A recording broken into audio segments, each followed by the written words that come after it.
मुलाकात करवाते हैं समाजवादी पार्टी के सेल करनार नेता जिला पंचायत मेंबर मोहम्मद अहमद साहब से।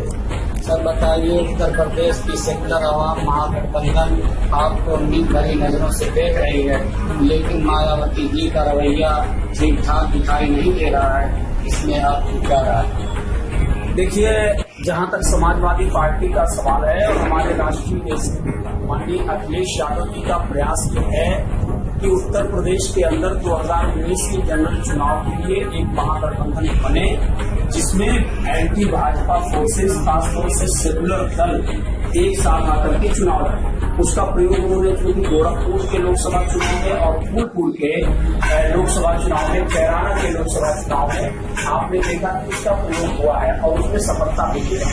हमारे राष्ट्रीय नेतृत्व इस बात के लिए कोशिश कर रहे हैं कि गठबंधन हो, लेकिन अगर कोई दल इस गठबंधन में नहीं रहना चाहता है, जैसा आपने कहा विशेष तौर पर बहन मायावती जी को, जो बहुजन समाज पार्टी की राष्ट्रीय अध्यक्षा है, तो अगर कोई गठबंधन में नहीं रहना चाहेगा, हम तो आशान्वित हैं कि अंतिम क्षणों तक आशान्वित रहेंगे।